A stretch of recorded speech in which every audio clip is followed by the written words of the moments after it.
अजीज दोस्तों, अस्सलाम वालेकुम, नमस्ते, सत श्री अकाल, जय जिनेंद्र, गुड आफ्टरनून।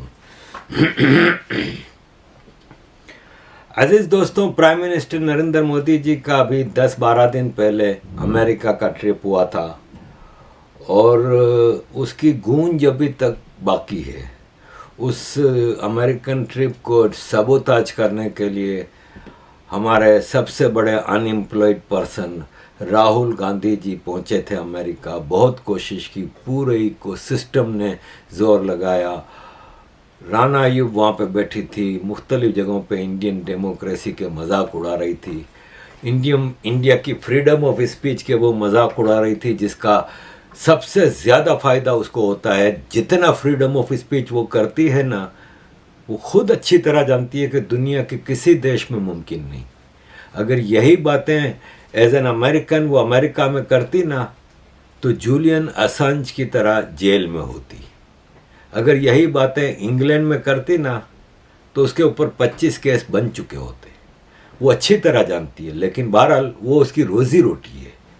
वो जिन लोगों के पैसे ले रही है, और पैसे भी ये नहीं है कि कोई छोटे मोटे, उसकी औकात तो 1000 रुपये की नौकरी की है, लेकिन वो इन बातों की वजह से, इन हरकतों की वजह से वो उसके एम्प्लॉयर्स इसको बहुत कुछ देते हैं। और वो ISI, communist parties, left wings, George Soros society और इस तरह के मुख्तलिफ इकोसिस्टम की गुड बुक्स में है। और गुड बुक्स में होने के आपको बड़े फाइनेंशियल फ़ायदे होते हैं। खैर, बहुत कोशिश की, अब आया है नया ट्रिप। फ्रांस जा रहे हैं प्राइम मिनिस्टर नरेंद्र मोदी जी। 13 और 14 तारीख को वो फ्रांस में होंगे। नरेंद्र मोदी जी पाकिस्तान के प्रधानमंत्री की तरह 2-2 हफ्ते के ट्रिप नहीं करते। To the target, to the point. 1 दिन, 2 दिन, बहुत हुआ तो 3 दिन। और उसमें फिर पता नहीं वो सोते कब हैं, क्योंकि उनकी जितनी मीटिंग्स हो चुकी होती हैं, जब हम उसका हिसाब किताब करने बैठते हैं तो हम सोचते हैं कि भाई साहब, ये इंसानों में तो ये खूबी नहीं होती, ये भगवानों के अवतार जब आते हैं ना, उनके अंदर वो खूबियाँ होती हैं। और फिर किस तरह आप मुख्तलिफ ग्रुप्स के साथ बैठ के बात कर रहे होते हैं। अब जैसे एक मिसाल ले लें कि इस टेबल पे अमेरिका में जब ये बैठे थे, Apple, Google, Microsoft, Ambani, Mahindra, भाई साहब ये कई ट्रिलियन डॉलर का टेबल है, कई ट्रिलियंस डॉलर का टेबल है। और उसमें फिर बाइडन, अमेरिकन एडमिनिस्ट्रेशन, वहाँ से उठ के आप जाते हैं अपने भारतीय डायस्पोरा के पास। टोटल डिफरेंट सिनारियो, किस तरह मैनेज करते हैं। और ऐसे में काजोल जैसी खुद अपनी एजुकेशन पता नहीं उनकी क्या है, सिर्फ इंग्लिश अच्छी बोलने से वो समझते हैं कि बहुत अच्छी एजुकेशन है, इस प्राइम मिनिस्टर की एजुकेशनल कैपेबिलिटी पे बातचीत करते हैं। तो खैर, फ्रांस जा रहे हैं। अब आप ये देखें कि पिछले कुछ सालों में दुनिया में इस्लामिक एक्सट्रीमिज्म के सबसे बड़े 2 शिकार कौन से कंट्री रहे? एक भारत, एक फ्रांस।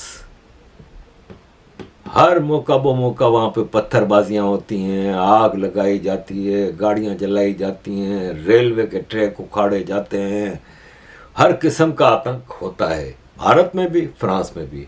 वर्ल्ड कप के दौरान हमने देखा, इससे पहले डेनियल पेटी वाले में देखा, फिर चार्ली हेब्दो के नीचे, ऑफिस के नीचे एक पाकिस्तानी ने 4 लोगों को टोके से उड़ा दिया। रेगुलरली ये 2 कंट्री शिकार हैं। अब मैंने आज सुबह भी एक जगह इंटरव्यू दे रहा था, तो मुझसे ये सवाल किया गया कि वहाँ पे प्राइम मिनिस्टर नरेंद्र मोदी जी फ्रांस में क्या बातचीत करने जा रहे हैं। तो देखें, 2 किस्म की बातचीत होगी। एक होगी जिनकी पब्लिक प्रेस रिलीज निकाली जाएगी कि दोनों लीडर्स ने ये बातें की, ये बिजनेस डील हुई, ये फलां डील हुई, ये मिलिट्री की ये डील हुई, ये कोऑपरेशन की, कल्चरल कोऑपरेशन, वीज़ा, स्टूडेंट्स के लिए मौके, ये वो, ये सब की प्रेस रिलीज़ होगी। एक होगी वो बातचीत जिसकी कोई प्रेस रिलीज़ नहीं होगी, जो दोनों देशों के सीक्रेट फाइलों में जाएंगी बातें। वो क्या होंगी? वो ये होंगी कि एक मिसाल है कि मेरे घर में एक तबाही आई है और मेरा एक दोस्त है, उसके घर में भी ऐसी तबाही आती रहती है। तो क्या होगा कि मेरा वो दोस्त एक दिन मेरे घर आता है, मेरे घर में तबाही के बाद वो मेरे घर आता है, तो कहेगा, आरिफ भाई आपके साथ तो ये बड़ा मसला ज़बरदस्त ख़राब हुआ। यही चीज़ हमारे साथ होती रहती है। पॉइंट आप समझ रहे हैं? पॉइंट ये है कि president Macron prime minister Narendra Modi से बात करेंगे कि आपने देखा हमारे घर में क्या हुआ, पूरा फ्रांस को आग लगा दी, पूरे फ्रांस में ये सब कर दिया। तो मोदी जी कहेंगे, भाई साहब हमारे यहाँ भी होता है, हम भी हैंडल कर रहे हैं कि आफ्टर ऑल ये आपके सिटीज़न हैं, क्योंकि आप लोगों ने इनको नेशनलिटियाँ दी हैं। और सेकेंड वर्ल्ड वार, इनमें से कुछ लोग ऐसे हैं जो पुराने हैं कि उनको बाकायदा दावत दे के बुलाया था सेकेंड वर्ल्ड वार के बाद। जब सेकेंड वर्ल्ड वार में ये सब तबाहियाँ हुई थी तो यहाँ पे रीबिल्डिंग के लिए तुर्की, मोरक्को, अल्जीरिया वगैरह से लेबर बुलाई गई थी, चीप लेबर। तो मोदी जी यही कहेंगे कि भाई साहब वो आपके सिटीजन्स हैं, बिगड़े हुए हैं लेकिन हैं आपके सिटीज़न। इसी तरह हमारे यहाँ भी हैं, ठीक है, उनके कम्युनल लीडर्स इनको उकसाते रहते हैं, उनको गलत रास्ते पे ले जाते हैं। अब हमें तो फिर इस टॉपिक पे काफ़ी डिटेल में बात होगी जिसकी प्रेस रिलीज़ नहीं आएगी, उसके इम्पैक्ट्स पे डिस्कशन होगा और उसके सॉल्यूशन पे डिस्कशन होगा। उसमें फ्रांस के president prime minister Narendra Modi ji के सामने कहेंगे कि हमारा मुल्क जला, इसके बाद हमने ये स्टेप उठाए, हमने फ्रेंच कॉन्स्टिट्यूशन में 28 अमेंडमेंट की हैं, इसके बाद मुख्तलिफ लेजिस्लेशंस की हैं, कानून चेंज किए हैं। 8 दिन के अंदर 45,000 हमने सिक्योरिटी फोर्सेस डिप्लॉय की, 600 मुख्तलिफ लोगों के घरों में छापे मारे गए, 200 इलीगल वेपन्स सीज किए गए।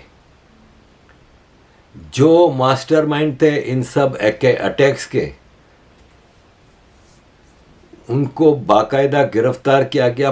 5,000 से ज़्यादा लोग हमने गिरफ्तार किए हैं।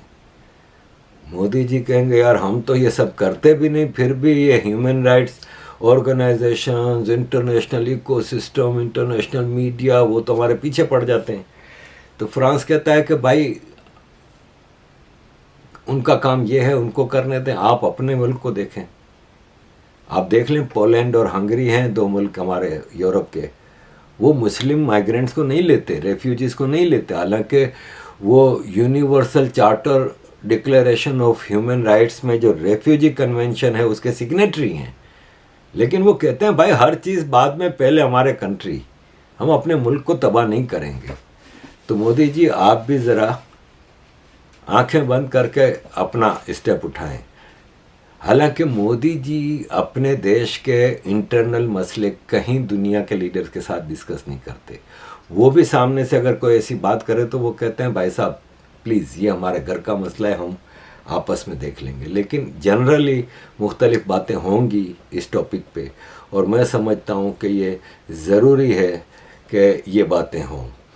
फिर क्रॉस बॉर्डर टेररिज्म का जिक्र होगा, वो भी शायद प्रेस रिलीज़ में आए तो आए, अदरवाइज़ उस पर भी डिटेल में बात होगी और मोदी जी बताएंगे कि भारत किस तरह एक कंटिन्यूस क्रॉस बॉर्डर टेररिज्म का वो कंटिन्यूस शिकार रहा है, और पाकिस्तान मुसलसल कभी खालिस्तानियों को, कभी भारत के मुसलमानों को, कभी कश्मीर के मामले पे कुछ ना कुछ करता रहता है, और उसका हम चाहते हैं कि इंटरनेशनल कम्युनिटी नोटिस ले और पाकिस्तान के ख़िलाफ़ इस पे कार्रवाई की जाए।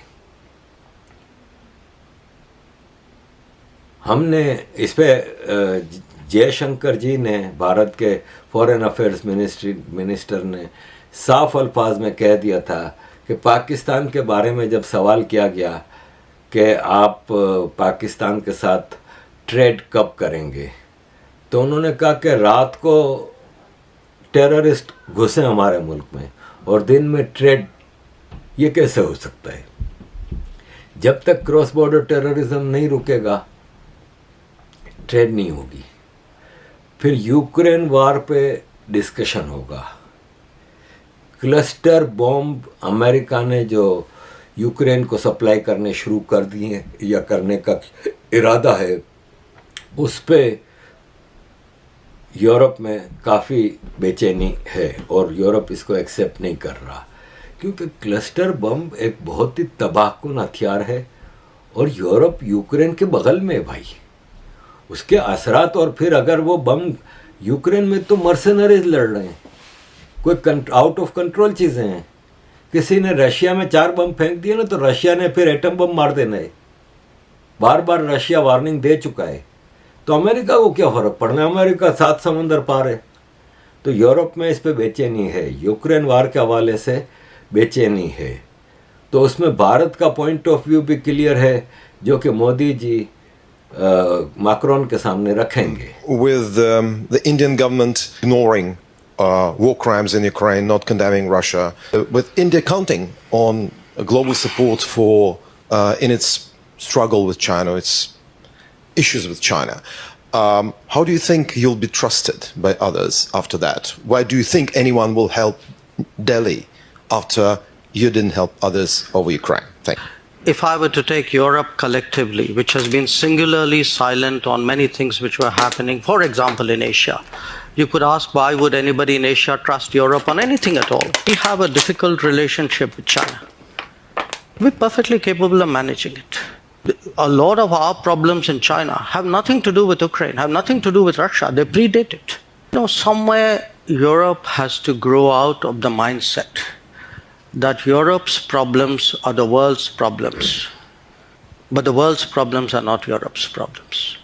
That if it is you, it's yours. If it is me, it's ours. I think I'm 1/5 of the world's population. I am today the 5th or 6th largest economy in the world. I mean, forget the history, civilization bit, everybody knows that. But I think I'm entitled to have my own side, I'm entitled to weigh my own interests, make my own choices. और इसके अलावा एक और भारत का concern है कि America और England में और ऑस्ट्रेलिया में भारत के एम्बेसीज और कॉन्सुलेट्स और हाई कमीशन खालिस्तानी टेररिस्टों के टारगेट पे हैं। और खालिस्तानी टेररिस्टों का जो मोडस ऑपरेंडी है वो वही है जो पाकिस्तानी जिहादियों का है। तो उससे नज़र आता है कि इन दोनों का ट्रेनर, इन दोनों फिल्मों का डायरेक्टर, स्क्रिप्ट राइटर पाकिस्तान के GHQ में बैठा है। तो फ्रांस में ये चीज़ नहीं हो सकती, इसलिए कि फ्रांस में इतने खालिस्तानी नहीं हैं। लेकिन फिर भी ये भी एक टॉपिक उठेगा। एक और टॉपिक होगा, वो ये होगा कि यूनाइटेड नेशंस जब बना था तो इंग्लैंड भारत के ऊपर कब्ज़ा करके बैठा हुआ था उस वक्त 1945 में, और दुनिया कोलोनाइजेशन के उसमें थी। तो इन्होंने जल्दी जल्दी डीकोलोनाइजेशन से पहले यूनाइटेड नेशंस बना ली। और सेकेंड वर्ल्ड वार के जो 5 विक्टोरियस कंट्रीज़ थे, America, Soviet union, China, France और इंग्लैंड, इन्होंने अपने पास वीटो पावर रखी। और सिक्योरिटी काउंसिल, जो यूनाइटेड नेशंस की 2 बड़ी बॉडीज़ हैं, general assembly and security council, तो सिक्योरिटी काउंसिल के 15 मेंबर उन्होंने कहा कि होंगे, जिसमें से 5 परमानेंट होंगे और वो ये 5 होंगे, और बाकी 10 2-2 साल के लिए इलेक्ट होंगे। वो एक गलत तरीका है।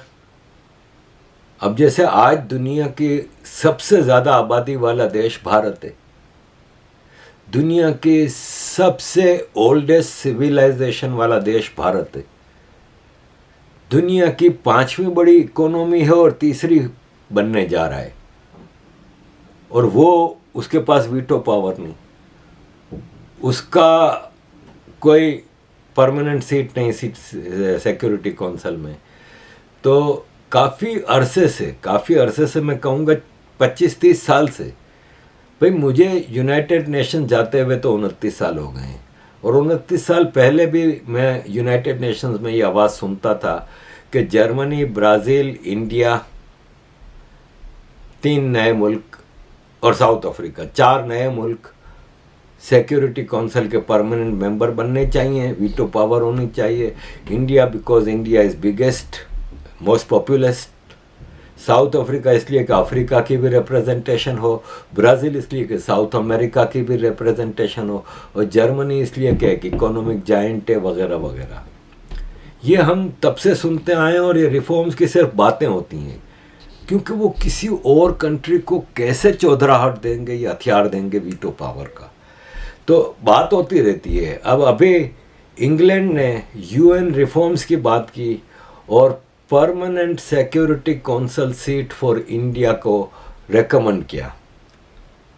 ये अभी इंग्लैंड ने सिक्योरिटी काउंसिल में रिफॉर्म्स के हवाले से यूनाइटेड नेशंस में ये राय रखी थी कि India should have a permanent seat and veto power in United nation system. France भी वीटो पावर है उसके पास, तो ये भी टॉपिक मोदी जी उठाएंगे कि फ्रांस इंडिया की वीटो पावर के लिए सपोर्ट करे। अब एक मिसाल है कि अगर फ्रांस भी सपोर्ट कर देता है तो ज़ाहिर है चाइना तो अपोज करेगा, लेकिन यू कैन एक्सपेक्ट कि फिर इंडिया की डिप्लोमेसी रशिया और अमेरिका से ये बात वो कर सकती है।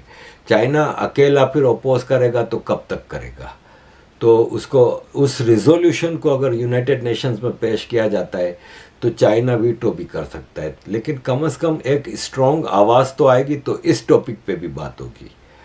और जो मेन टॉपिक है उसकी तरफ में आने से पहले ये बता दूं कि फ्रांस खुशबुओं का शहर है, जो मशहूर है फ्रांस के बारे में कि फ्रांस में परफ्यूम्स दुनिया के, फिर फ्रांस आर्ट का शहर है, फ्रांस रोमांस का, पेरिस को सिटी ऑफ रोमांस कहते हैं। तो पेरिस में एक बहुत मशहूर म्यूज़ियम है लूव्र म्यूज़ियम है ना, वहाँ पे मोनालिसा की पेंटिंग भी है।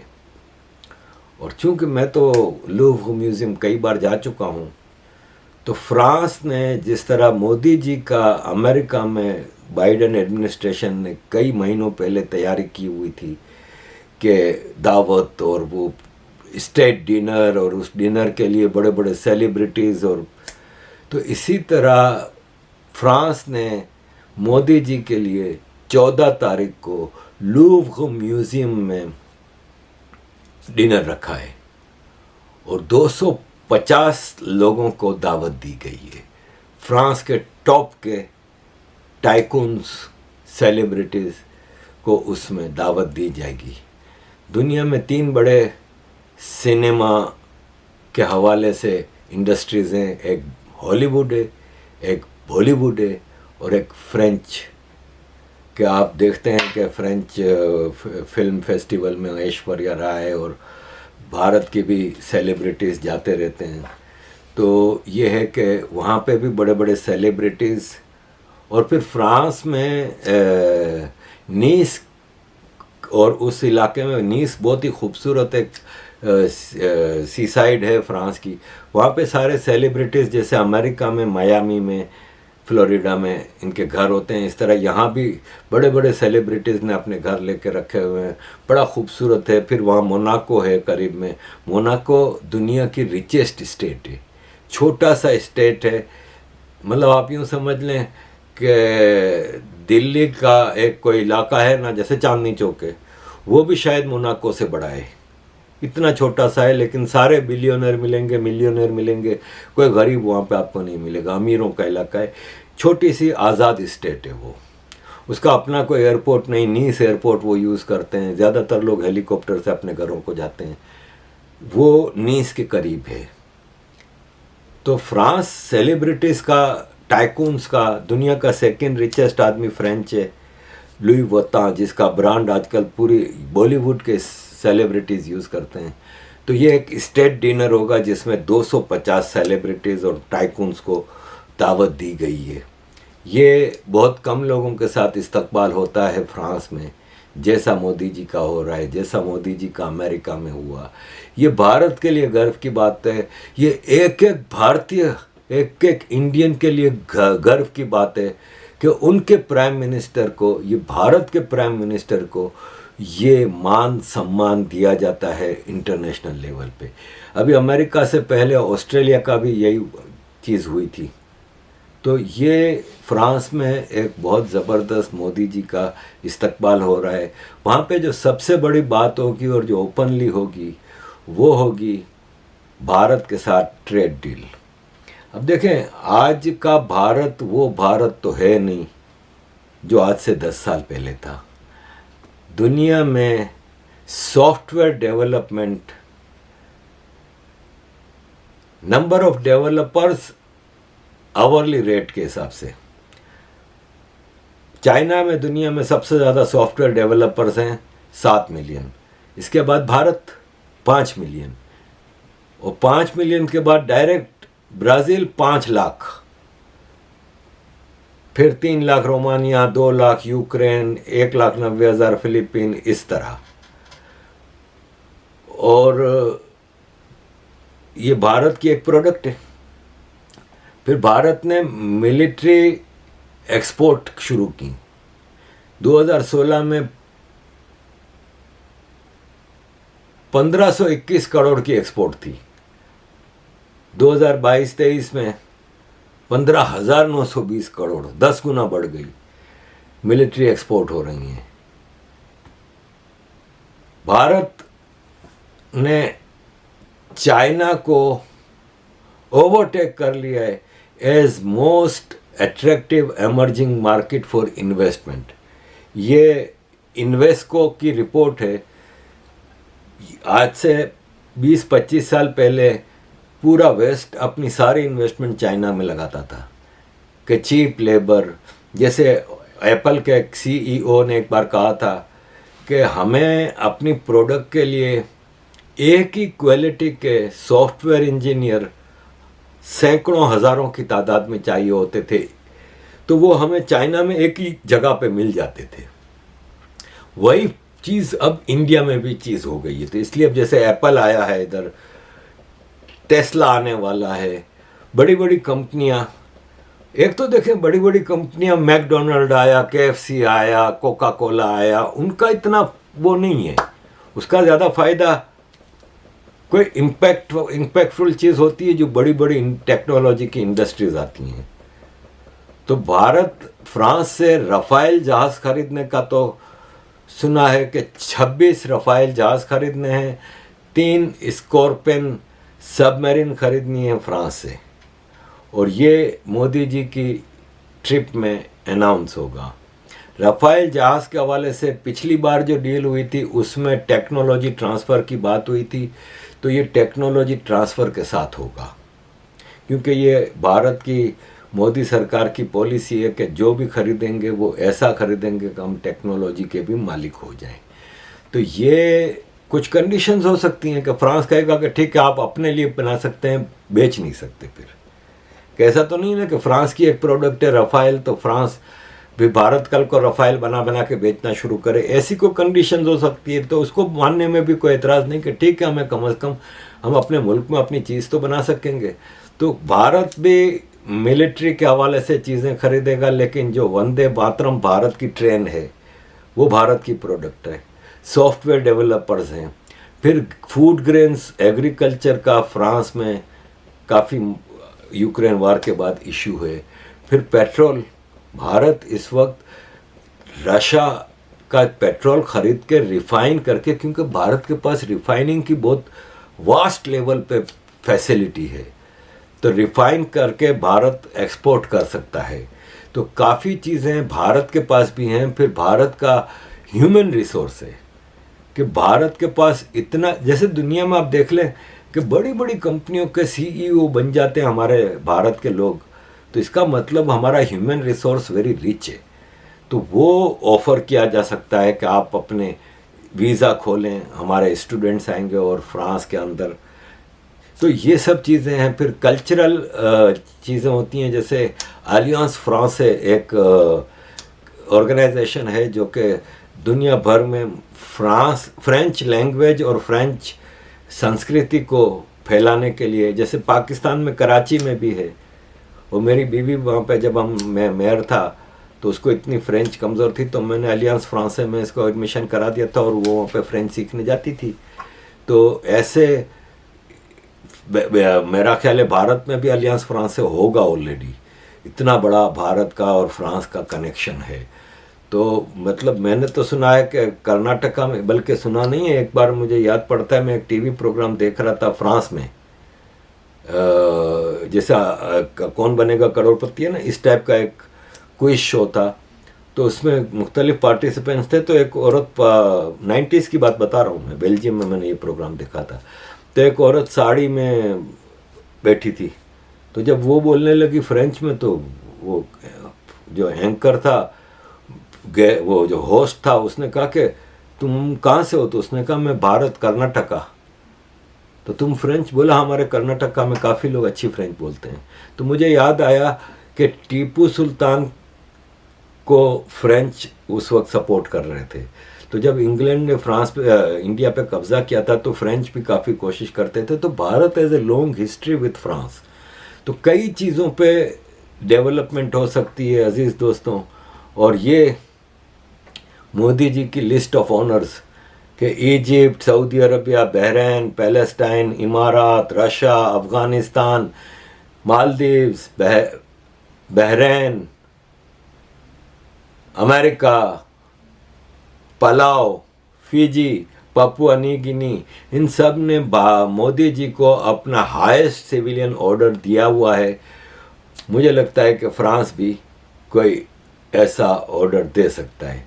बाकी इन लोगों को मुंह की खानी है। ये राना अयूब जेरेमी कॉर्बिन के साथ खड़ी है। ये जेरेमी कॉर्बिन लेबर पार्टी का हेड था। ये बोरिस जॉनसन और थेरेसा मे जब इलेक्शन जीती थी तो ये लेबर का हेड था, ये हारा था इलेक्शन।